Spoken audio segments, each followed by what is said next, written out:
Alors, donc nous reprenons donc l'interview, cette seconde partie d'interview. Et Patrick, je vais te laisser un petit peu reprendre ce qu'on avait dit la dernière fois et nous présenter ton œuvre, ton travail dans l'ordre que tu veux. Oui, on avait parlé de mon travail sur la télévision à l'époque, qui introduisait d'ailleurs mon travail dans Second Life. Donc là, ici, on n'est plus dans l'exposition de l'artistique qui va présenter bientôt, enfin, sauf si le confinement reprend, mais qui devrait s'ouvrir bientôt pour présenter mon travail sur la télévision des années 75. Et là, ici, on est dans le musée du Moyen-Land, donc le musée principal, qui montre mon travail, enfin l'évolution de mon travail. Donc ici, c'est la première partie, c'est moi jeune, par exemple, ici, sur la photo. À la Villa Arson, c'est-à-dire l'école des beaux-arts de Nice, l'école des arts décoratifs de Nice. Et le seul travail que je faisais à l'époque, c'était de faire une émission de télévision qui s'appelait Bonjour, bonjour, que je présentais à la manière des présentateurs de télé de l'époque. Il y avait Guy Lux à l'époque, et je présentais avec un nœud papillon, je faisais des jeux. Et le principe, c'était que je ne savais pas qui regardait l'émission, puisqu'il y avait une sorte de caméra noir et blanc qui envoyait l'image à travers un fil, parce qu'à l'époque, c'était vraiment le début des caméscopes, qui envoyait un moniteur qui était dans une autre salle à côté, dans un amphithéâtre. Et donc, je faisais dans le même principe qu'une émission de télévision en direct. Et l'idée, c'était qu'en étant en direct, je devenais un personnage à l'intérieur de l'œuvre. Il n'y avait plus d'histoire de l'art, parce qu'il n'y a pas d'histoire de l'art qui est possible quand on n'a pas le temps de la raconter, en fait. Donc, on n'avait plus le temps de raconter l'histoire du personnage. Et donc j'ai fait tout un travail quand j'étais étudiant là-dessus, avec des projets d'émissions de télé. Donc ici on voit des projets, voilà, ici c'est des dessins de projets de décors, et il y avait des costumes, il y avait tout un tas d'idées d'émissions de télévision. Et du coup après, pour aller là, on va passer rapidement cette étape-là parce qu'on a déjà parlé la dernière fois. Ouais. Mais aussitôt après, après avoir fait des projets d'émissions de télé puis m'être vu refusé par la télévision française, j'avais envoyé, mais ils m'ont un petit peu regardé bizarrement parce que je voulais être le téléartiste au centre de l'œuvre. Enfin, c'était des théories un peu bizarres. Et donc, du coup, je me suis mis un peu plus tard à faire de la peinture, mais à faire de la peinture à partir de mes projets d'émissions de télé. Donc, j'ai fait des toiles avec des antennes de télé, des ondes, et j'avais établi un principe de couleur. C'est-à-dire le vert, c'était la réception, le rouge, c'était l'énergie qui transmet le message, le jaune, c'était le message, et le bleu, c'était l'aboutissement. Donc, il y avait 4 couleurs. Et j'avais fait aussi des hommages à Guy Lux, par exemple, ça c'était pour choquer un petit peu, des hommages à Claude François, et avec toujours un aspect un peu à la fois de dessin chamanique et de dessin toujours de personnages toujours de face, avec les yeux qui regardent le spectateur, parce que je disais que la télévision, dans le principe de la télévision, les speakerines, les speakers regardaient le spectateur droit dans les yeux. Et donc, il sortait de l'image pour aller vers le spectateur. Et c'était pas comme dans la photographie, par exemple, où il y a Camerina qui arrive. Oui, avec Bonjour. Alors, on va reprendre. Oui. Voilà. Alors, attendez, je reprends où j'en étais. Coucou, Camerina. Voilà. Camerina qui est la buildeuse en chef du studio Moya. Donc là dans cette toile, par exemple, il y a un personnage qui regarde de face avec les mains écartées. Donc c'était le principe pour moi du téléartiste, c'est-à-dire il devait être face au spectateur. Finalement, il n'était pas réellement à l'intérieur de l'image. Il n'avait pas une vie indépendante à l'intérieur de l'image, comme dans un tableau. Il devait regarder toujours le spectateur, il devait regarder à l'extérieur du tableau. Le point de vue était différent d'un tableau où les personnages ont leur propre vie à l'intérieur du tableau. Donc c'était toute une théorie sur la transformation de l'histoire de l'art avec les nouveaux médias que j'appelais d'ubiquité, c'est la télévision en direct. Avec le sourire, qui est aussi dans l'échange, dans la communication avec le spectateur. Voilà, c'était un principe du sourire, ce qui n'était pas évident à l'époque dans l'art contemporain, l'idée du sourire. Ouais, tout à fait. Ça, c'était quelque chose qui n'était pas du tout bien vu, en fait, le sourire dans les peintures, dans les tableaux, etc. C'est pour ça que c'est assez remarquable. Voilà. D'ailleurs, mon personnage, il sourit tout le temps, mon personnage. Alors après, donc, on va passer cette étape-là parce qu'on en a déjà parlé la dernière fois. Donc, quand j'ai travaillé sur ces toiles avec les antennes, les petites maisons, etc., ça a fini par me faire travailler sur un autre sujet qui était mon nom. C'est-à-dire parce que mon idée, c'était que le nom de l'artiste, c'était la seule chose qui est vraiment nouvelle, qui est vraiment nouveau en fait. L'artiste lui-même et son nom, c'est les deux choses qui sont nouveaux et qu'il n'a pas choisi. Et je disais qu'avec les nouveaux médias, avec les futurs ordinateurs, toutes les idées pourraient être trouvées directement par les ordinateurs. Il n'y aurait plus d'originalité. Et que la seule chose originale dans un artiste, ce serait son nom et son image. Ouais. Donc l'idée, c'était que j'allais signer mes œuvres au centre et qu'en signant mes œuvres au centre, je pourrais ensuite travailler sur tous les sujets. Je n'aurais pas besoin de signer par mon style, parce que c'était une époque où les artistes avaient des styles extrêmement précis, très serrés en fait, où ils faisaient une chose et ils étaient reconnus par cette chose-là. C'était l'époque entre autres de le groupe BMPT, par exemple avec Buren, Moroni, etc., où les artistes choisissaient un élément. Il y avait aussi les nouveaux réalistes avec Armand qui était le plein, Klein qui était le vide. Et donc chacun prenait un sujet et le développait au maximum pour se faire un style et donc un nom. Et moi je disais il faut faire l'inverse, il faut d'abord imposer un nom et ensuite ça permettra de tout faire. On ne sera pas piégé par le style lui-même. Donc c'était le refus du style. Alors bon, à la force j'ai eu un style quand même, mais bon c'est pas grave. Et donc les 4 lettres de mon nom, bizarrement, correspondaient au travail sur la télévision, puisque le M, c'était l'énergie, c'était un peu l'onde, c'était une forme d'onde. Le O, c'était le message. Le Y, c'était l'antenne qui recevait. C'est pour ça que je l'ai fait vert. C'est pour ça qu'il est toujours vert dans mon travail. Et le A, c'est une sorte d'aboutissement. C'est la montagne qui monte. Donc elle est bleue. Voilà. Et du coup, j'ai travaillé avec mon nom. Alors ça, c'est pas les premières toiles avec mon nom, c'est celles où ça commence à devenir figuratif, disons. Là, il commence à y avoir des visages qui se créent à partir du nom, des masques. Mais là-bas, de l'autre côté, il y a toutes les toiles et toutes les sculptures uniquement avec. Ici, on voit une sculpture en acier. Voilà, là, il y a une sculpture en acier avec des sortes de morceaux d'acier qui évidemment. Voilà. Là, il y a une sculpture faite avec des clous. Ça, c'est une sculpture faite avec des clous. Ouais. Avec mon nom. Et ici, ça, c'est une performance que j'ai fait plusieurs fois. C'est des diapositives grattées. C'est-à-dire, je grattais des diapositives en direct. Toutes les minutes, je grattais une diapositive et je les projetais au fur et à mesure en performance. Et je les projetais sur grand écran. Donc, c'est toutes petites œuvres qui étaient projetées sur grand écran. C'était dessiné avec des feutres transparents. Ah, intéressant. Voilà, donc là, il y a pas mal d'œuvres avec le nom. Voilà. J'essaie d'aller vite parce qu'il y a tellement de choses que après l'île est très pleine, donc on va avoir du mal à tout voir. Alors, on va monter par cet escalier-là. Voilà. Ah ben si, là c'est ici qu'elles sont les œuvres avec le nom, hein, j'avais oublié. Ici, c'est des œuvres uniquement avec les 4 lettres du nom, voilà, avec le Moya. Et tout au fond, c'est une œuvre qui a été faite avec le Thomson MO5, puisque j'ai travaillé aussi avec les premiers ordinateurs Thomson MO5. Et donc l'œuvre au fond, c'est une œuvre faite avec un Thomson MO5. Et je faisais des sortes d'animations avec le Thomson MO5, donc avec ces ordinateurs qu'on pouvait acheter chez soi. Et c'était déjà le rêve de pouvoir travailler l'image télévisée. C'est-à-dire c'était la première fois qu'on pouvait acheter un appareil où on pouvait transformer l'image de la télévision. Jusque-là, la télévision, c'était quelque chose qu'on subissait, en fait. On était passif face à la télévision.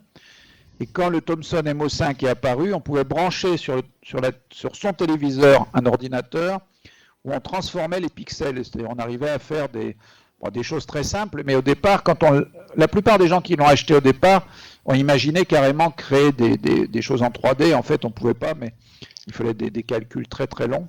Ouais, mais c'était le rêve déjà de pouvoir manipuler l'image télévisée, d'être maître de l'image télévisée. Ah mais carrément, c'est une révolution technologique. Hein. Ça change complètement l'usage de la télévision. Et d'ailleurs, entre le Thomson MO5 et aujourd'hui Second Life, il y a une évolution incroyable en très peu de temps. En fait, aujourd'hui, on manipule nous-mêmes l'image. Enfin, c'est plus l'image télévisée puisqu'on a un écran, mais c'est pareil, c'est un écran d'ordinateur. Oui, Second Life, c'est un peu ça, effectivement. Alors, Ça on va résulte monter de là. ce Toc, mouvement-là. toc, on va monter ici. Ok. Alors là, c'est moi et un personnage fait avec les lettres de mon nom. Voilà. Donc c'est le double. C'est pour ça d'ailleurs je me suis appelé Moya Janus au départ dans Second Life.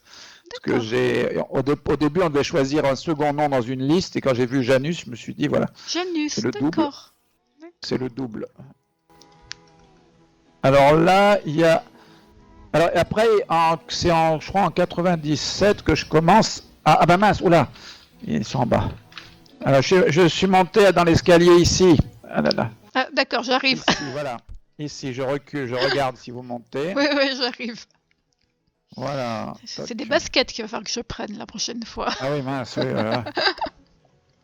Alors ici, donc, il y a la création du personnage Moya. C'est dans les années 97, c'est après un voyage à Hong Kong.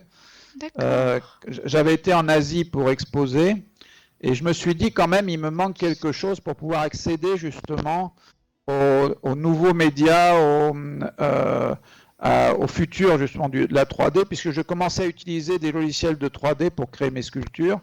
J'avais créé des grandes sculptures à Taïwan où j'avais utilisé les logiciels de 3D pour les créer, pour voir les ombres et tout ça. Et je me suis dit, si je veux pouvoir pénétrer tous ces nouveaux réseaux, tous ces nouveaux médias, il faudrait que je crée un personnage assez simple, donc que j'ai créé au départ avec un logiciel de 3D, avec une boule, avec un nez, avec les lunettes, donc qui me ressemble, qui est un mélange de moi et de Pinocchio. Que je m'intéressais à Pinocchio puisque c'est un personnage à la fois imaginaire et qui est devenu réel.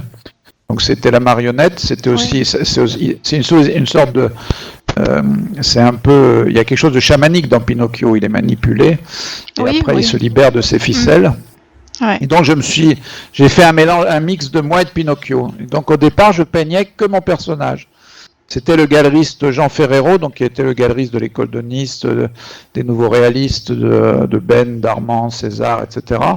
Il m'avait demandé l'exclusivité du petit bonhomme, parce qu'il connaissait les sculptures avec que les lettres, mais il m'avait dit si tu me donnes l'exclusivité du petit personnage. Voilà. Et donc j'ai commencé chez lui à faire plein de toiles avec le petit personnage. Et puis après, évidemment, comme il a voulu après que j'ajoute d'autres personnages pour animer un peu les scènes. Et donc petit à petit, il y a eu des personnages qui sont arrivés en plus. Au départ, j'étais censé être la vedette du tableau, j'avais les bras écartés, voilà comme on voit là. J'avais les bras écartés, souriant, les bras écartés face au spectateur. Et puis finalement, à la fin, je me suis fait voler la vedette par tous les personnages que j'ai ajoutés. Donc là, je suis encore, là, ça va encore. Mais après, il y a la Dolly qui est arrivée. Donc la Dolly, c'est un personnage qui est arrivé pour les soirées électroniques Dolly Party. D'accord. Des soirées gays, donc qui ont débuté à Nice. Et l'idée, c'était que c'était la Dolly clonée. Oui. Donc, si quelqu'un venait habillé de la même manière et du même sexe, le deuxième rentrait gratuitement. Donc, du coup, ça a eu énormément de succès. C'est une soirée qui a eu énormément de succès. Et j'ai créé le personnage de la Dolly pour les Dolly Party, donc le petit personnage rose pour les Dolly Party. Et ce qui fait qu'il est devenu... souvent, les gens préfèrent la Dolly à moi, en fait. Ils veulent la Dolly, mais moi, bon... Maintenant, je suis obligé de me cacher derrière. Voilà, là, j'ai mis la Dolly en vedette et moi, je suis derrière. Voilà. Ah oui, d'accord, je vois. Je me mets dans un coin pour quand même apparaître parce que... Voilà, quand même.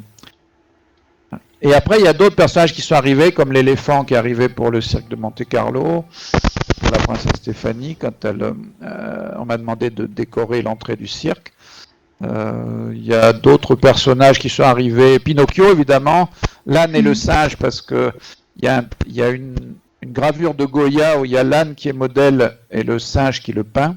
Ouais. Donc, et comme moi, j'ai été modèle aux Beaux-Arts aussi. Ça, j'ai oublié de le dire. Oui, j'ai été modèle aux Beaux-Arts pendant 10 ans.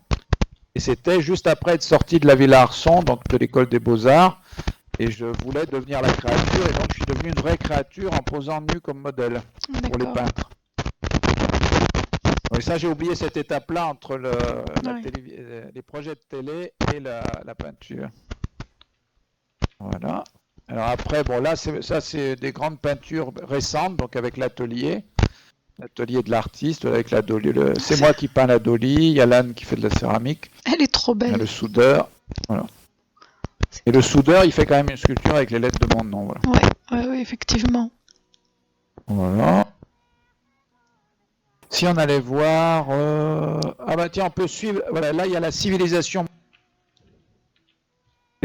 moyenne. Voilà. Ouais, j'arrive. Parce que l'idée aussi, c'est que... Mon idée, c'était de ne pas avoir de style et pas avoir d'histoire non plus. C'est essayer de ne pas avoir une histoire chronologique. Parce que même si là, j'ai raconté une histoire chronologique, l'idée, c'est de pouvoir récupérer les œuvres anciennes, les remettre dans les œuvres modernes, de ne pas raconter trop une histoire comme une évolution. J'ai jamais pensé que l'artiste évoluait.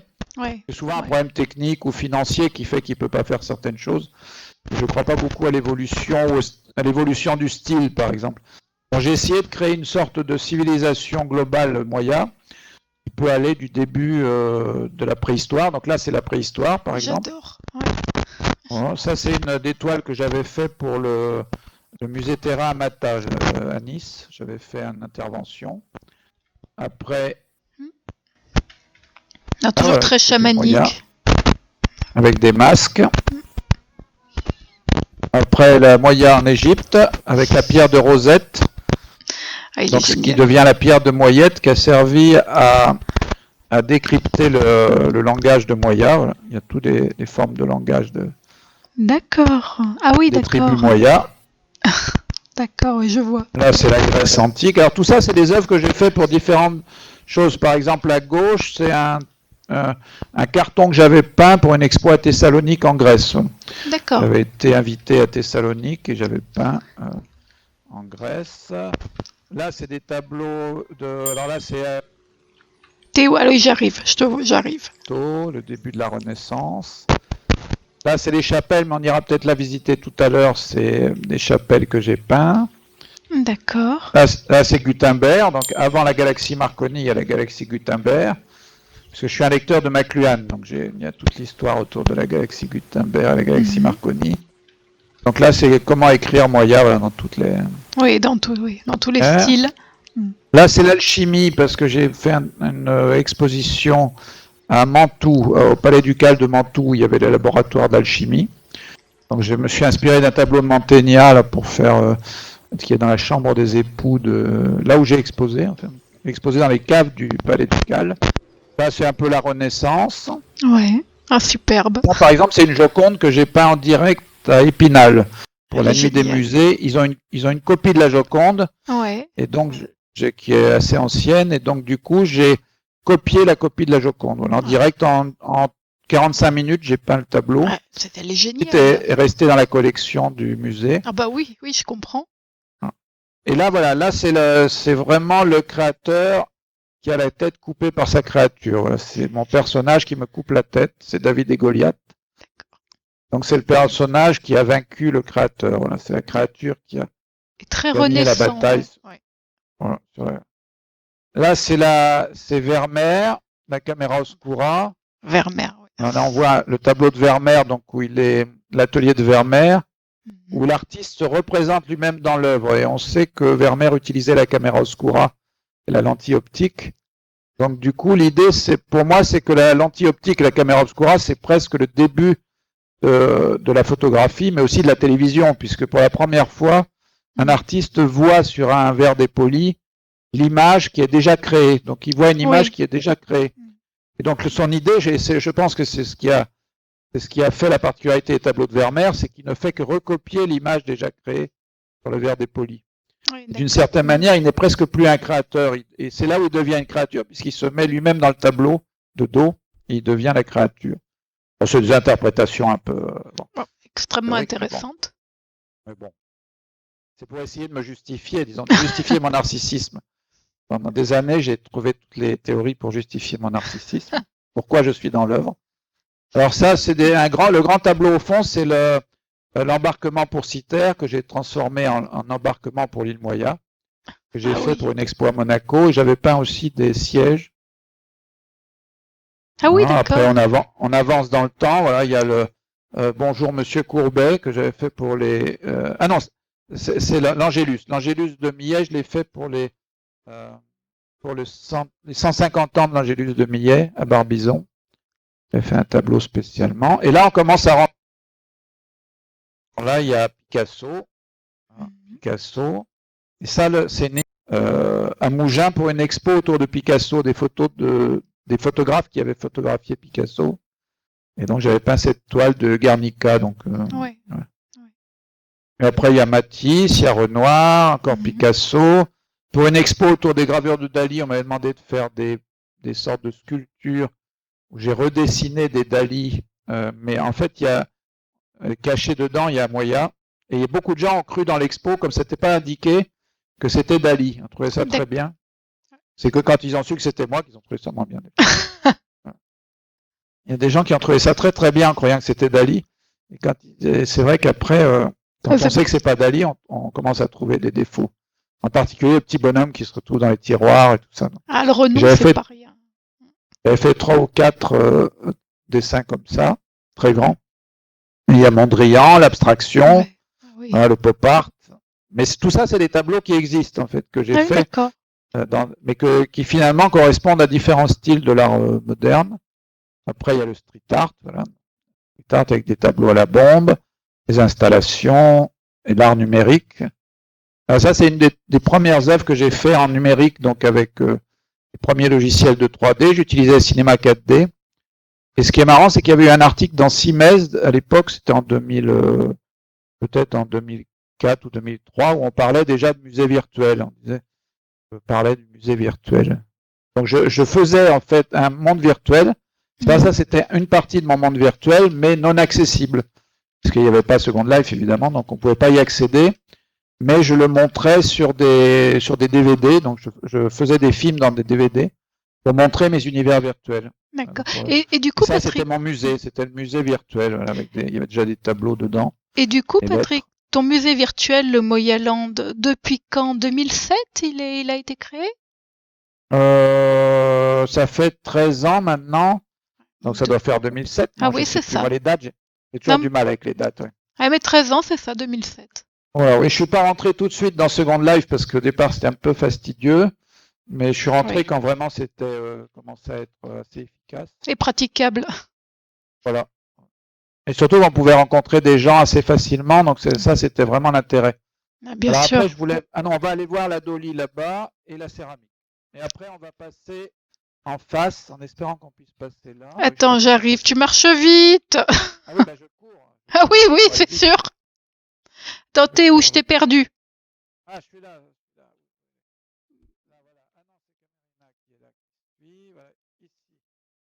Ah, j'arrive, je suis là. Voilà.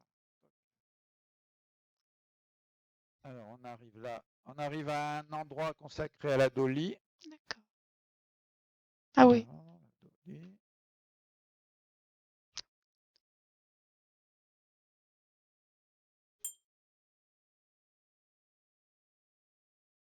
Pour une affiche d'une expo à Turin qui avait été consacrée à la Doli Party. Donc là, c'était uniquement consacré à la Doli, au Doli Party. Et donc ça, c'est... Là, il y a une partie où il y a le musée de la céramique. Ouais. Il y a aussi un musée de la photo, mais on n'a pas eu le temps de le voir là. Mais là, c'est un musée de la céramique, donc on peut y accéder du musée d'art contemporain du Moyaland. D'accord. Donc là, c'est des céramiques que j'ai réalisées souvent en Italie. Et j'aime bien la céramique parce qu'on modèle comme de la pâte à modeler, puis après on le cuit. Oui. Donc ça, c'est vraiment l'idéal, la céramique, pour faire de la sculpture. Et donc à chaque fois, c'est des pièces uniques. Chaque fois que je fais une céramique, c'est une pièce unique. Il n'y a quasiment pas de moulage. Il y a juste la base qui est moulée, le tronc et la tête. Et tout le reste est ajouté par la suite. D'accord. Et les petits lits, je les fais entièrement à la main parce que c'est avec le reste de terre, le reste de la terre. Il y a aussi des vases. C'est des vases, je fais préparer des vases et après je les déforme, je les peins. Ouais. Et donc j'aime bien. Et puis en plus, c'est toujours agréable d'aller travailler en Italie. Alors, il y a 3 étages au musée de la céramique, mais là on en regarde un pour l'instant. D'accord. Et on va maintenant passer au musée d'art classique, donc où il y a les tableaux classiques. J'ai fait pas mal de tableaux pour des expos autour des classiques. Donc c'est idéal Ici, j'ai préparé un musée d'art classique où il y a tous ces tableaux. Il est beau là, celui-là avec la Doli, celui qui est dans le passage. Bon, t'étais déjà parti. Ah oui, mince, celui avec les DJ. Oui, tout à fait, mais t'étais déjà parti. Ça, c'est inspiré des Doli Party, voilà. Ouais. De la mais j'adore. Alors ensuite, là, bon, là, il y a des tableaux donc un peu classiques. Ça, c'est mon ancien avatar, parce qu'au début de Second Life, j'avais pas pu créer mon petit bonhomme. D'accord. J'arrivais pas à le créer suffisamment beau parce que c'était un peu plus compliqué à faire. Et donc, j'avais créé simplement un avatar de base sur lequel j'avais mis un tableau avec les lettres de mon nom. Je me souviens de C'était une sorte celui-là. de super-héros. Ouais, Et donc là, j'ai fait un tableau qui est inspiré de David Gaspard Friedrich. Et donc, du coup, j'avais fait le bonhomme qui regarde son île. Et il y a simplement la Terre qui est peinte. La Terre est peinte. Mais je t'ai connu avec cet avatar-là, je m'en Ah ben souviens. oui. Voilà. Alors là, il y a des tableaux classiques comme Adam et Ève, voilà, de Cranach. Ah, il est beau. Après, on retrouve d'autres tableaux qu'on a déjà vus peut-être là-bas. Et après, si on monte, on va se trouver sur d'autres tableaux classiques et on va passer au vieux village. Parce qu'il y a tout un chemin qu'on peut faire. Comme je fais des visites guidées, souvent en voiture ou à pied, ça permet de faire tout un chemin. Et ça, par exemple, c'est un tableau inspiré du 13 des maillots de Goya. Ouais. Alors, évidemment, j'aime bien Goya parce qu'entre Goya et Moya, il y a juste une lettre de différence. Puis en plus, je suis d'origine espagnole. Donc ça, c'est le 13 de maillot que j'avais fait le soir de l'attentat de Nice, d'ailleurs. Enfin, je ne savais pas, mais je l'ai peint pendant qu'il y a eu l'attentat à Nice. Et donc le lendemain, il était paru. Et du coup, comme il y a eu cet attentat, il a été publié le lendemain dans Nice Matin. On m'a demandé une réaction et j'avais envoyé cette image par rapport aux attentats. Il est parlant, il est extrêmement parlant. Ah ben oui, c'était pour Amnesty International, voilà le tableau. C'était une expo Amnesty International et donc j'avais fait ce tableau pour ça. Le peintre est mort sur le tableau. Enfin, il est extrêmement parlant. Ah oui, là, oui. Bon, la Dolly, non. La Dolly, elle est non, elle est bien, ça va. Bien en forme. Alors là, il y a encore la Joconde et tout ça. Voilà, donc là, on va pas tout regarder parce que ça fait trop et on va passer au village. Et donc, dans le village, parce que non seulement j'essaie de voir tous les styles, mais j'essaie aussi d'avoir toutes les techniques, c'est-à-dire de tenir toutes les techniques. Donc, dans le village, j'ai fait des boutiques qui montrent toutes les techniques. J'ai fait faire un parfum avec les lettres de mon nom. Donc, il y a le magnolia et le muguet, la mousse pour le M, le yliang yliang et le yuzu pour le Y, le poponax et l'oranger pour le O, et Adélaïda et ambre pour le A. Donc, c'est un nez de chez Gallimard qui m'a fait le parfum. Et donc, c'est en édition limitée, hein, parce que des petits flacons en édition limitée. D'accord. Le parfum Moya, c'est bien. C'est une riche idée. Alors là, j'ai fait aussi des verres, donc j'ai peint sur des verres. Ouais. Là, je suis en train d'en faire des nouveaux avec les ateliers Novaro, qui vont bientôt arriver. Donc ça, c'est des verres. Alors j'essaie d'aller dans toutes les techniques possibles. Hein.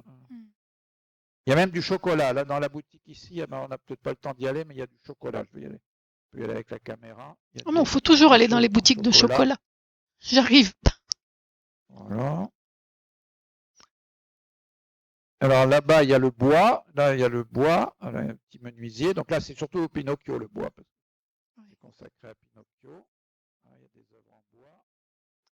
En bas, il y a les œuvres en acier. Voilà, donc chaque petit magasin présente soit un atelier de céramique, un atelier de soudure. Voilà. Et si on monte, il y a le bronze à droite. Alors, j'arrive, je monte. Avec la cire perdue. Ah, j'ai perdu Ravenne. Non, j'arrive. Je cours, je vole. La cire est un petit peu différente à travailler, mais je travaille à la cire perdue. C'est moi-même qui fabrique les cires, à part la base qui est fabriquée en moulage. Ouais. Le reste est tout fait à la main, disons. J'aime bien faire les choses à la main. Moi, j'aime bien. La seule chose que je fais pas à la main, c'est les sculptures en résine. On fait par les ateliers, mais parce que là, ça demande un travail quand même assez difficile. Donc là, j'aime bien les œuvres que je peux faire entièrement moi-même. D'accord. Donc là, j'ai peint une chapelle à Clans. C'était une idée de mon galeriste Jean Ferrero, qui a vécu à Clans, dans un village au-dessus de Nice. Et le maire lui a demandé s'il connaissait un artiste pour peindre une chapelle qui était vide. Ils ont un certain nombre de chapelles très belles, avec assez anciennes. Et celle-là était entièrement vide. Même le tableau central avait été à l'époque jeté parce qu'il était à moitié déchiré. Donc il ne restait plus rien. Et au début, ils ont un petit peu peur parce que ils ont vu mes tableaux avec les petits bonhommes avec le nez et les lunettes, donc ça faisait un peu peur. Mais après, j'ai montré d'autres fresques que j'avais fait pour des restaurants, des copies de. Quand j'étais jeune, j'ai fait des copies de Saint-Savin, de Giotto pour des restaurants italiens. Et donc, j'aurais montré surtout ça pour montrer que. Parce que moi, mon idée, c'était d'essayer de faire une chapelle très classique qui ressemblait aux chapelles de la Renaissance. Bon, c'est pas aussi beau que la chapelle de la Renaissance, mais j'y ai passé aussi moins de temps. Hein. Oui, oui. Mais du coup, j'ai réussi quand même à me mettre dans tous les personnages. C'est moi en diable, c'est moi en Saint Jean-Baptiste, puisque c'est une chapelle Saint Jean-Baptiste.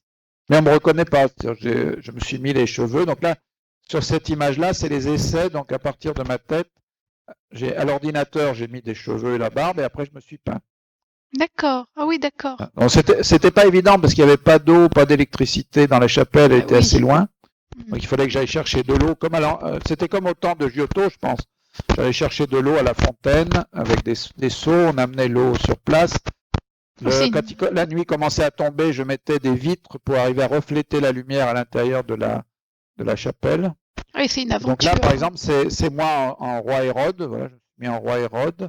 J'ai même mis des surprises comme une mouche qui est à l'extérieur d'une fenêtre.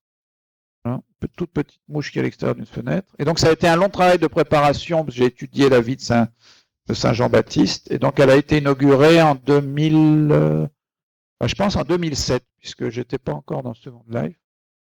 D'accord. Voilà. Et donc là, quand j'ai commencé à la peindre, j'ai mis beaucoup de bleu. Et après, j'ai fait toute une sorte de grande frise en fait, qui court tout le long de la chapelle. Au départ, j'avais l'idée de faire des cases comme dans la chapelle Giotto, la chapelle d'Escrovegni. Mais finalement, quand je l'ai vu, c'était impossible puisque le plafond était classé. Donc, je ne pouvais pas le toucher. Ouais. Donc, du coup, j'ai fait tout le tour et qui raconte la vie de Saint Jean-Baptiste. Voilà, donc, mais il n'y a pas longtemps. Moi, je me suis surtout. Oui. Non, continue. C'est pas grave. Oui, je me suis surtout représenté. Là, on me reconnaît, c'est en Saint-Luc, qui est le patron des peintres. C'est le saint qui a peint la Vierge. Et donc, je me suis surtout représenté en Saint-Luc. Voilà. Et du coup, j'ai fait récemment une autre chapelle, mais qui, elle, n'est pas consacrée. Elle n'appartient pas à l'église, elle appartient à la mairie d'un village qui s'appelle Lema. Ouais, bah c'est ce que j'allais te demander. Une chapelle, qui est la chapelle Saint-Sébastien, hein, qui est une chapelle Saint-Sébastien. Et donc là, c'est une chapelle, comme elle n'est pas consacrée, elle appartient à la mairie. J'ai fait justement les cases que je ne pouvais pas faire dans la chapelle de Clans, parce qu'elle est toute petite. J'ai pu monter avec une simple échelle au plafond. Ma vie à moi, au tout début à l'entrée, enfin ma vie, mon travail personnel, la vie du village au milieu, la vie du Moyen-Âge et au fond la vie de Saint-Sébastien. Et j'ai fait un rapport, alors c'est assez long à expliquer, mais on peut expliquer juste une case. Donc il y a par exemple un rapport entre les Dolly, les clones de la Dolly, et la vie de Saint-Sébastien, puisque Saint-Sébastien avait convaincu de se laisser lapider deux jumeaux, donc Saint Marc et Marcelin. Il les avait convaincus de se laisser lapider. Donc ensuite, sur la case suivante, là, elle est en haut au-dessus de nous. Là. Donc j'ai mis Saint Côme et Saint Damien. J'espère que je ne me trompe pas dans les noms. Parce que des fois, je confonds les jumeaux. Saint Côme et Saint Damien, qui sont le patron des chirurgiens, donc qui sont les premiers à avoir fait une greffe, une jambe sur un mort, une jambe de mort, mais de mort dans les deux sens, de mort M-O-R-T et de mort M-A-U-R-E, sur quelqu'un qui a perdu sa jambe. Et ensuite, donc, j'ai mis le clone sur Saint-Luc qui peint un personnage. J'ai mis la Dolly, la vraie Dolly, donc qui est représentée, qui a le clone de la Dolly, qui est la vraie Dolly telle qu'elle est empaillée en Écosse. Et ensuite, les Dolly parties. Voilà. Donc, il y a tout un lien entre chaque case, il y a un lien, en fait. Alors, ce serait trop long d'expliquer. Et il y a un lien entre chaque case. Et ici, par exemple, c'est les archers qui ne tuent pas, qui regardent ailleurs, donc ils visent ailleurs, ils ne tuent pas Saint-Sébastien. Ensuite, il y a le saint qui protège la chapelle. Il y a Saint-Roch, donc qui protège aussi de la peste.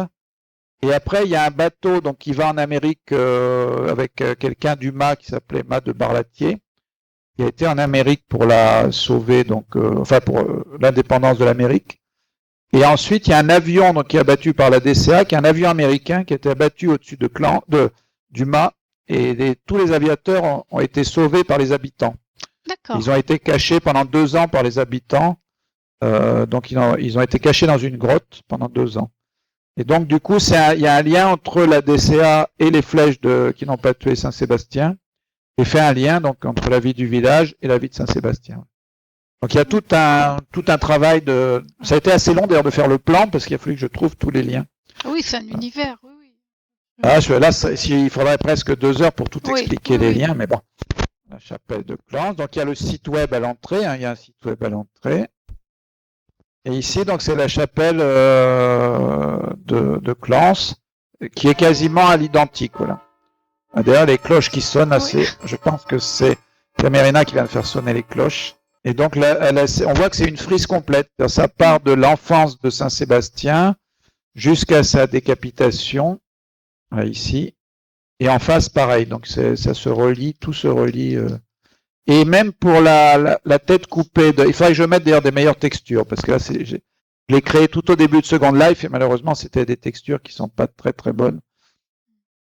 Il faudrait que je les renouvelle. Mais il y a tellement de travail sur l'île que c'est pas facile de tout faire. Et donc ici, pour la tête coupée, je me suis fait couper la tête au scanner dans une clinique à côté de chez moi. Donc, je connais le radiologue. Et donc il m'a coupé à l'IRM la tête et on voyait donc exactement la tête coupée. D'accord. Malheureusement, c'est pas très spectaculaire quand on coupe la tête à l'IRM. Il y a juste 3 petits trous. Donc, oui.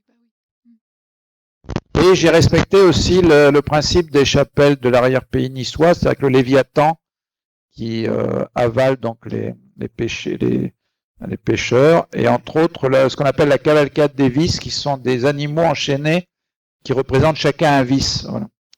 Alors le cochon, c'est souvent la gloutonnerie. Enfin, voilà. Donc mais là, au lieu de faire les vices qui rentrent dans la gueule du Léviathan, on dirait plutôt qu'ils sortent. C'est la seule différence que j'ai mis. Donc, c'est-à-dire tous les vices sortent un peu de la gueule du Léviathan. Oui, c'est vrai. Et donc ici, il y a eu plusieurs années de suite, au tout début d'ailleurs de Second Life, une messe donnée par l'aumônier des artistes de Nice, qui a donné une messe ici donc pendant plusieurs années. Et maintenant, on a créé une autre église en bas, qui a d'ailleurs entièrement construit Camerina, qui est là, et qui est en bas. Et on a donné une messe récemment, une messe de Noël. Pas une messe, mais une célébration de Noël récemment. Oui, j'ai vu. Je l'ai vu passer. Voilà. Donc, alors maintenant, on va voler peut-être au-dessus de l'île. Hein, on va, parce que comme on ne peut pas tout visiter à pied, on va regarder donc au-dessus de l'île. Voilà, on va prendre le vaisseau. Okay. Voilà, il marche. J'arrive. Voilà. Voilà, je ne sais pas si Camerina vient avec nous. J'attends qu'elle soit montée. Non, elle n'est pas là. Hop, on va partir donc en vaisseau. Voilà, toc.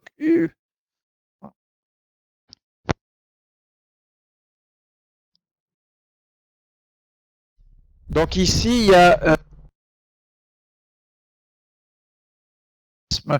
a les événements principaux qui se passent ici, comme en ce moment il y a le marché de Noël. Donc là, le marché de Noël se passe ici. Tous les événements importants, tous les bâtiments qui correspondent aux événements récents, je les pose ici, comme l'église où il y a eu la célébration. Il y a l'artistique qu'on a vu l'autre jour, donc qui est l'endroit de ma future exposition, la prochaine exposition. Quelques lieux importants comme ici, il y a le Radium Art Center, qui est un lieu en Corée où j'ai exposé pendant presque 2 ans, et dont l'architecture a été construite dans Second Life, c'est-à-dire que toute l'architecture intérieure du lieu a été construite dans Second Life.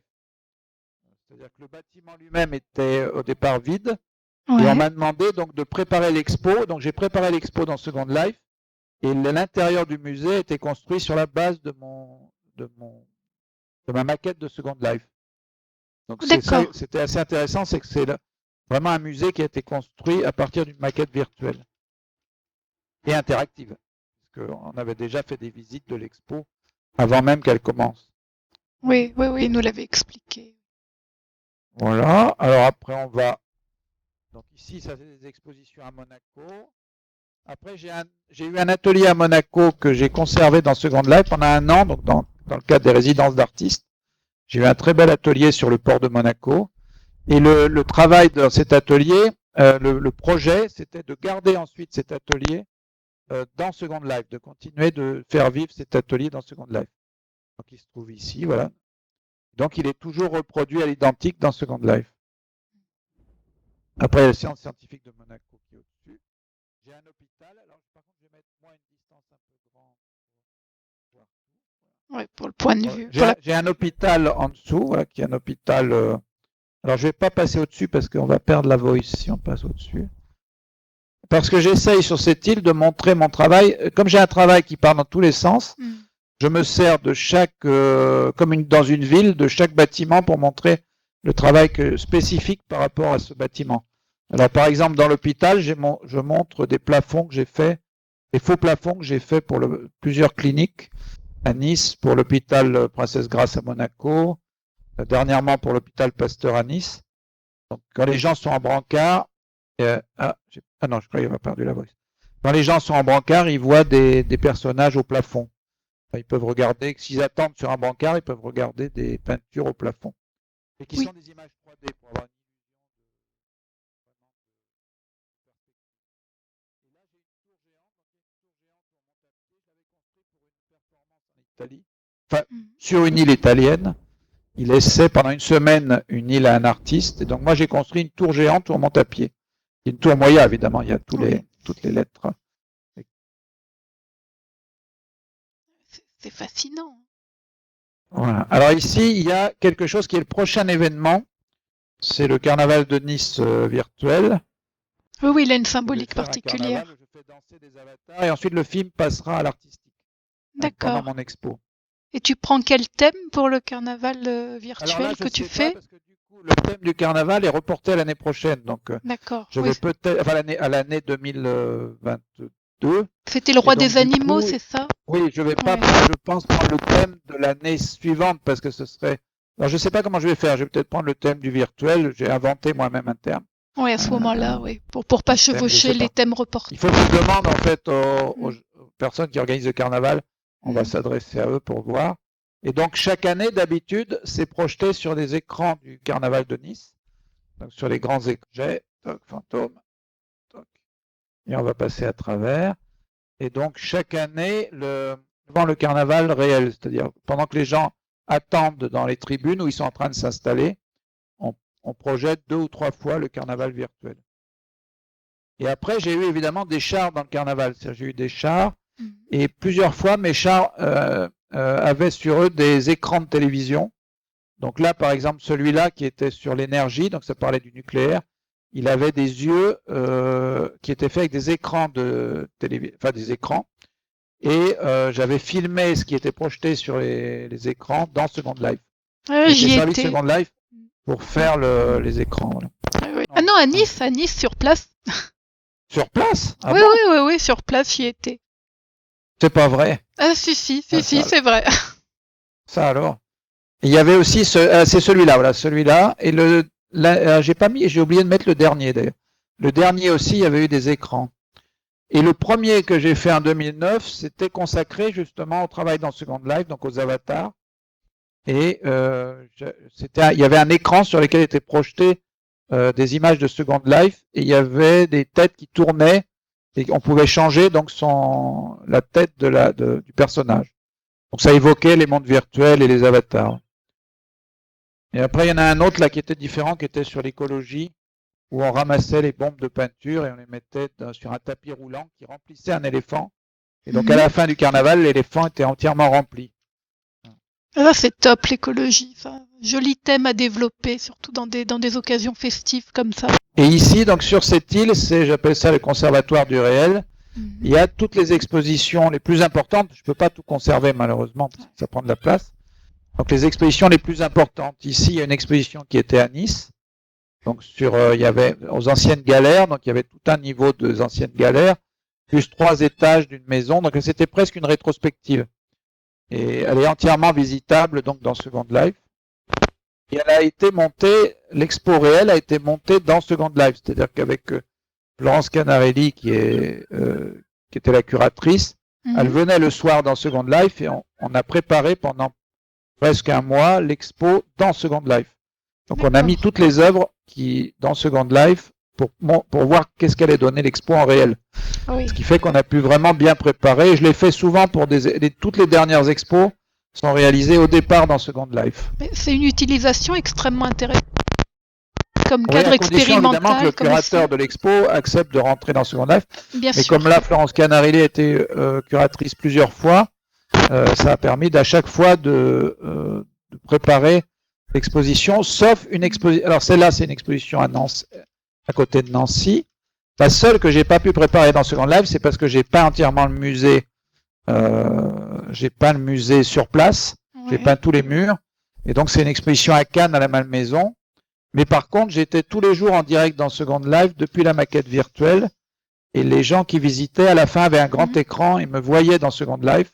Ils pouvaient revisiter avec moi l'expo en me posant les questions, mais en posant des questions à mon avatar. Et donc, je restais chez moi et je les voyais avec une webcam. Mais c'était en 2011 déjà, donc c'était il y a longtemps. Et on avait fait un direct permanent avec Second Life dans l'expo. Et ça, c'était intéressant parce que j'ai pu rencontrer tous les visiteurs qui passaient. Alors, évidemment, j'étais bloqué chez moi toute la journée à surveiller les gens qui passaient devant la webcam. Ah, c'est clair, mais et ils étaient assez surpris qu'un avatar se mette à leur parler et qu'eux-mêmes puissent manipuler un avatar pour me suivre. Et ils pouvaient même me suivre à l'extérieur de la Malmaison et visiter donc mon île avec moi. Oh, c'est un niveau d'interactivité.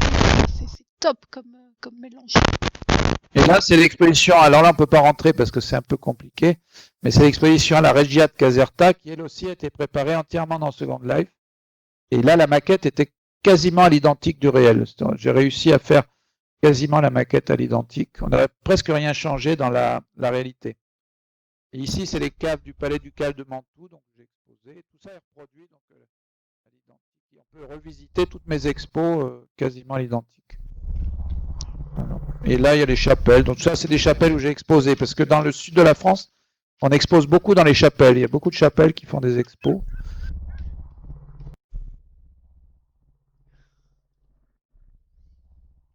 On mettra bien le LM pour venir visiter sur YouTube. Alors là, c'est une île où il n'y a pas vraiment de reproduction d'exposition, mais il y a tout un tas de choses différentes. Il y a des que j'ai utilisé pour différents films, ce qu'on appelle des machinima. Il y a une forêt que j'ai installée récemment, avec les monstres qui ont été faits pour la Dodge Design Week récemment. Ouais. C'est des monstres que j'ai dessinés en 3D dans Paint 3D et que Camerina a réussi à animer. Donc ils sont animés dans la forêt. Ouais, je me souviens. Qui ont servi donc pour la soirée de la Dodge Design Week qui a été entièrement virtuelle cette année et qu'ils ont organisé en partie dans Second Life. Ouais, et où j'avais mixé. Ah voilà, bah oui, où Raven a mixé, c'est vrai. Oui, j'ai eu la chance de mixer. Et oui, voilà. Et donc du coup, j'ai installé ces monstres dans une sorte de forêt. Voilà, ils sont dans la forêt. Alors là, je sais pas où ils sont. Il y en a un qui doit se trouver par là. Voilà, il y en a un qui est par là. Voilà. On les découvre dans la forêt. Ils sont dans la forêt. Donc il y en a un là-bas qui est. Ce sont des monstres sympathiques. Il faut faire attention quand même, il n'est pas content. C'est des monstres moyas. Voilà. C'est des monstres moyas. Lui, il tape des pieds. Voilà, il n'est pas content. Je sais pas ce qu'il a.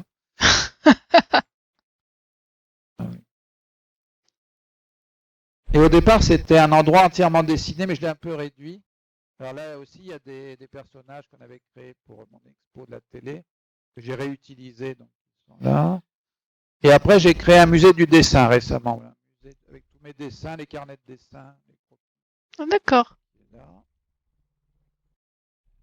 Ensuite, il y a aussi les rebelles. Il y a des rebelles du Moyen-Land. C'est des personnages en 2D qui sont jaloux de l'avatar. Parce qu'ils sont, eux, ils peuvent pas rencontrer le visiteur. Donc c'est un peu le problème de la 2D. C'est qu'autrefois, quand il y avait par exemple Tintin, c'était bien, il y avait une barrière entre Tintin et Hergé. C'est-à-dire Hergé signait les autographes et Tintin était la vedette. Mais chacun se répartissait les rôles. Maintenant, dans Second Life, le personnage peut rencontrer le visiteur. Oui. Donc du coup, eux, ils sont jaloux, ils ont perdu leurs prérogatives en fait. Ils sont plus. J'en ai un pile devant l'after. Oui, ils étaient venus casser la vitrine de la boutique parce qu'ils sont contre le merchandising. Voilà, voilà tout à fait. C'est des révolutionnaires. C'est ça. Et donc là, malheureusement, ils sont fixes, donc ils peuvent pas bouger, donc ils sont contre la dictature de l'art, ils sont contre l'avatar Moya, contre moi en fait. Ah oui. C'est des contestataires. Parce que lui, il peut se promener avec les visiteurs et eux, ils bougent pas, donc ils sont pas contents. Voilà, donc il voudrait revenir au monde ancien de la 2D tranquille, dans les bandes dessinées, tout ça. Ouais, dans le dessin, mais malheureusement c'est trop tard, il faut accepter le progrès, mais ils n'acceptent pas. Donc du coup je leur ai donné un territoire rebelle, voilà, qui est là, le territoire rebelle. Voilà, comme ça ils ont le droit de contester.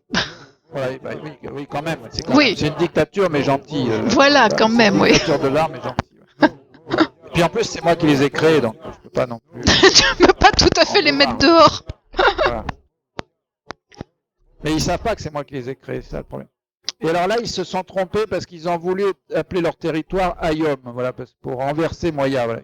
Ah oui, Ayom. Ils ont écrit Ayom, voilà. Ils ont écrit Ayom de l'autre côté. Alors là, on le voit de ce côté-là. Voilà, Mais du coup, ils se retrouvent quand même chez Moya, puisque de l'autre côté, ça fait Moya. En fait, c'est un nom symétrique, Moya. Oui. Toutes les lettres sont symétriques en majuscule. Ouais, il y a quelques coupures. Et la voice. Voilà. Lieu, il y en a un qui représente l'Asie, donc avec les sculptures que j'ai fait en Asie. Il y a aussi un endroit où il y a la calligraphie. Et on va pas tout voir, mais là, par exemple, c'est une grande sculpture que j'ai fait à Taïwan en 91. Et donc, c'est les premières sculptures que j'ai réalisées avec des logiciels de 3D. Enfin, que j'ai préparées, en fait, avec des logiciels de 3D. Et donc, c'est une sculpture qui est faite uniquement avec mon nom, parce qu'à l'époque, j'avais pas mon petit personnage.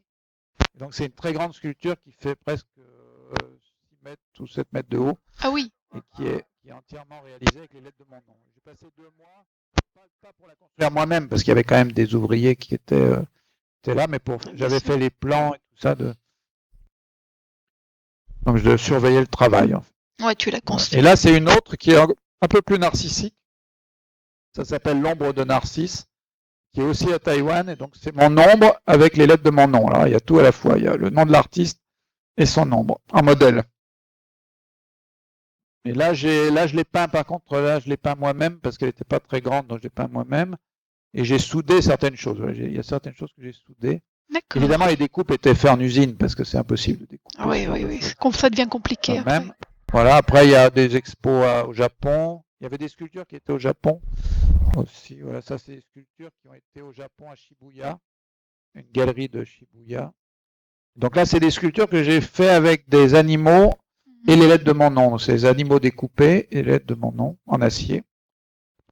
Ça, c'est un petit peu plus tard. Donc, j'ai commencé à mettre des personnages. Et c'est pour ça qu'au bout d'un moment, au lieu de mettre des personnages que je découpais ou que je prenais dans des dictionnaires, je me suis dit qu'il fallait que je crée moi-même mes propres personnages. Oui, je comprends. Voilà. Alors après, comment on va faire pour passer c'est une belle toile, ça. C'est une superbe toile, là, en jaune. Plus difficile à accepter, mais qui, une fois qu'elle est acceptée, en fait, est complètement acceptée. Parce que finalement, sinon, on ressemble à tout le monde si on prend des images qui existent. Par exemple, quand on utilise Mickey ou quand on utilise Donald et tout ça, finalement, on finit par ressembler à tous les artistes parce que dans chaque ville, il y a un artiste qui travaille avec Mickey. Oui, tout à fait. Ou Donald ou des super-héros. Et donc finalement, moi, j'utilise un personnage que j'ai créé moi-même, mais je fais croire qu'il est célèbre en l'utilisant de façon pop, d'une certaine manière.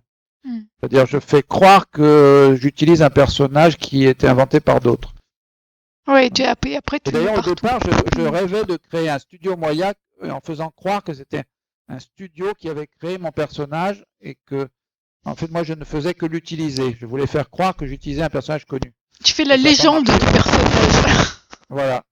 Mais bon, tant pis. Au départ, je voulais pas travailler. Je voulais que tout ça me serve à pas travailler, que tout se fasse automatiquement. Puis finalement, maintenant, je travaille, je fais des tas de performances. Oui, tu fais même énormément de choses. Ah oui, les gens me voient travailler maintenant. Alors, je rêvais de pas travailler. En fait, je rêvais d'être un artiste inné qui ne fait rien et qui est automatiquement un artiste. Mais finalement, ça n'a pas marché. Donc maintenant, je travaille. Il n'y a que dans Second Life où je peux être un artiste. Mais finalement, je travaille pour texturer mon univers de Second Life. C'est-à-dire, le créateur travaille pour texturer la vie de sa créature. Oui, c'est ça. Tu fais la légende autour de tes créatures et de ton œuvre. Et d'ailleurs, c'est vrai parce que quand je crée une œuvre maintenant, je la pense souvent en me disant qu'est-ce que je vais en faire dans Second Life. Est-ce qu'elle va pouvoir me servir pour tel ou tel endroit, parce qu'il me manque, dans tel ou tel endroit, il me manque un sujet ou quelque chose. Et donc, il m'arrive de faire des œuvres en les faisant d'une certaine manière pour pouvoir les utiliser dans Second Life. Oui, il y a un rapport très très étroit entre les deux plans, entre le plan IRL et le plan de Second Life dans ton travail. Ah ben oui, parce qu'aussitôt que c'est fait, après je le mets dans Second Life. Bien sûr. Et après, je fais visiter. Alors là, c'est des expos. Là, c'est les États-Unis. Donc là, j'ai fait des expos il y a longtemps. C'était en 98, donc à Brooklyn. J'avais fait plusieurs expos à Brooklyn. Mais à l'époque, je n'avais pas beaucoup de sous, donc j'emmenais les œuvres directement dans les valises pliées. Donc tout plié en petits paquets. Et donc j'étalais tout après dans les expos. Mais j'aime bien remplir aussi. Donc je m'arrange toujours pour remplir. Après, il y a une expo à Chicago. Ah, c'est très fourni. Hein. Tout ce que tu nous montres est très, très fourni. Hein. Patrick, d'ailleurs, j'avais un galeriste un peu minimaliste à Paris. Il m'avait demandé de faire une fresque devant sa galerie. Et au début, j'avais fait juste le noir. Parce que je peins en noir au début pour peindre ensuite les couleurs. D'accord. Et quand c'était en noir, il me disait ah, c'est beau, c'est beau, c'est beau. C'est bon, c'est bon. Et après, je remplissais. Non, mais c'est bon, c'est bon. Et à la fin, c'était entièrement rempli. Le pauvre, il avait une fresque. Bah, ça plaisait à tout le monde, par contre. Mais... Ouais, son minimalisme en a peut-être souffert. Et donc là, ici, il y a toutes les fresques que j'ai réalisées donc en direct, souvent en Italie. Je peins en direct. En une journée ou en 2 jours, je fais des... Voilà. Et donc ici, ça réunit toutes les fresques, toutes les grandes fresques. Alors après, il y a des fresques que je fais même en 1 heure, comme là pour un handicap international. Tous les ans, je fais une fresque sur là où il y a la pyramide des chaussures à Nice. Je fais une fresque en direct. D'accord. Ah oui. En 1 heure à peu près, ça se fait en 1 heure. Et ici, j'ai mis le musée Masséna, voilà, où j'ai fait une très grande peinture comme un cabinet de curiosité à l'intérieur. Là, on ne peut pas y aller en vaisseau. Donc c'était un grand cabinet de curiosité. Là, c'est la fresque que j'ai mis le plus longtemps à peindre. Il faut dire qu'il y a eu le confinement au milieu, donc j'ai eu le temps. Ah oui. Du coup, j'ai peint plus de 500 objets dans des cases. Alors, on peut aller le voir avec la caméra, mais il faut rentrer à l'intérieur avec la caméra. Donc,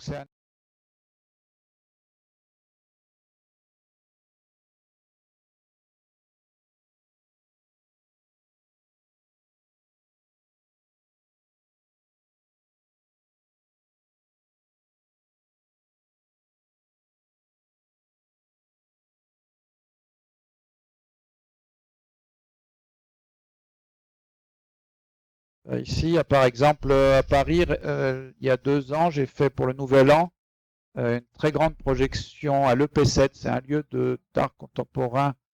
Ça s'appelle la Guinguette numérique, mais avec des très grands écrans sur toute la façade. Il y a aussi un restaurant à l'intérieur. Et la façade est couverte d'écrans qui sont dimensionnés de façon assez étrange, mais c'est très rigolo. Et donc, chaque mois, ils ont un artiste qui fait une projection numérique. Et donc, j'ai fait pour le Nouvel An des projections que j'ai entièrement filmées dans Second Life. Ah oui. Et donc, j'ai préparé la façade dans Second Life. Là, on voit ici, j'ai préparé la maquette dans Second Life. C'est-à-dire, j'ai préparé toutes les cases ici. Et ensuite, j'ai filmé donc à l'intérieur de ces cases les éléments pour avoir un film complet quasiment. D'accord.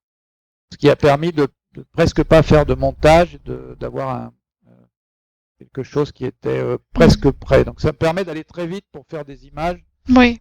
Second Life permet d'aller très très vite, sur la qualité est très très bonne. Et là, par exemple, pour une dolly party, parce que les dolly parties maintenant ne se passent plus dans les boîtes de nuit, mais chaque année à Nice pour le centre LGBT, au profit du centre LGBT, il y en a 2 par an en été. Et donc, du coup, elle se passe sur une place, qui s'appelle la place du Pain, on appelle ça le Petit Marais. Et donc, du coup, je projette, je fais des peintures en direct et en même temps, je fais des projections. Parce qu'il y a un hôtel où il y a une façade toute plate. Et donc, du coup, j'avais filmé plusieurs fois sur ce balcon ici, voilà, que j'ai mis dans un studio donc virtuel. J'ai filmé des avatars qui dansaient à ce balcon et ensuite, ils étaient projetés, on voit sur l'image, sont projetés en haut à gauche. Donc les personnages dansaient sur le balcon. Et je projette souvent dans les dolly parties des images que j'ai filmées dans Second Life. Et j'ai préparé aussi des affiches dans Second Life, là, dans le studio. Et donc je me suis créé un studio avec des fonds bleus, fonds verts, pour pouvoir créer donc les images.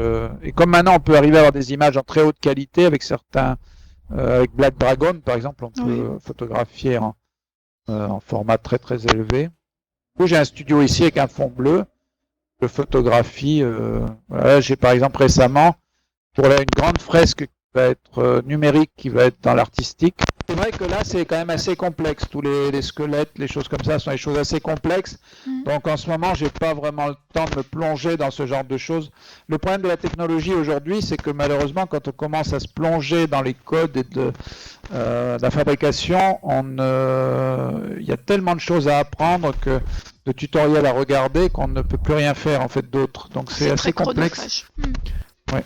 Enfin, je peux même plus avoir la connaissance de choses très simples que j'utilise. Donc c'est pour ça qu'il y a forcément une évolution. Si on veut être l'équivalent de Léonard de Vinci aujourd'hui, comment est-ce qu'on fait On ne peut pas le faire. Donc il faut peut-être justement, le seul moyen que j'ai trouvé, c'est de rentrer à l'intérieur de l'œuvre et d'être la créature à l'intérieur de l'œuvre. C'est-à-dire de ne plus être le créateur, puisqu'on ne peut plus réellement l'être, mais de vivre à l'intérieur de l'œuvre. On arrive ici, voilà.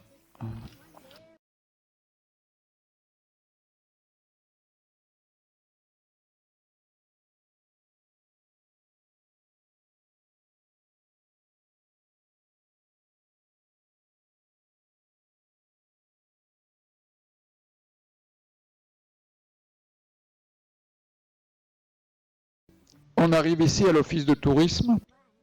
Et ici, il y a tous les téléports qui permettent d'aller dans différents endroits. Il y a les noms de toutes les expos qu'on peut visiter. Il y a tous les endroits où on peut se téléporter. Alors, c'est pas toujours à jour, mais bon, parce que ça évolue tout le temps. C'est comme une ville qui évolue tout le temps. Et alors là, s'il y a une chose amusante, c'est que c'est moi qui ai fêté le nouvel an, la bonne année 2020. Voilà. C'est moi qui suis responsable de l'année 2020, puisque j'avais fait pour Nice Matin, Monaco Matin et Var Matin. D'accord. La bonne année de 2020. Il y a des gens qui me l'ont fait remarquer d'ailleurs. C'est moi qui suis responsable de 2020.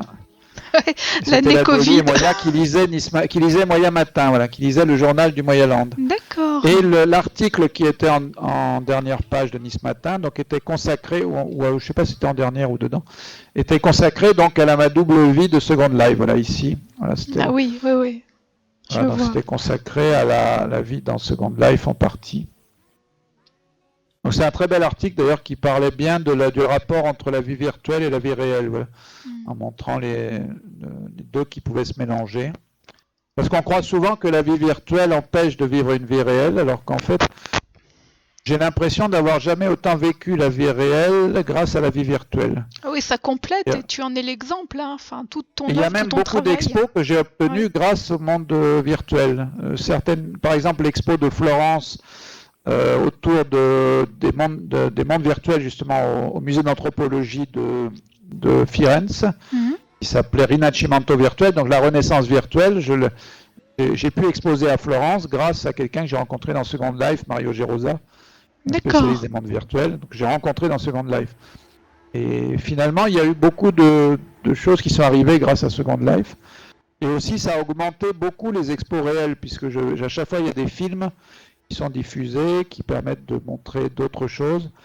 Et donc ça a beaucoup joué. Ça a permis même de diffuser des films à la télévision en Italie, par exemple. Avant même que l'expo soit commencée, on montre déjà l'expo virtuellement.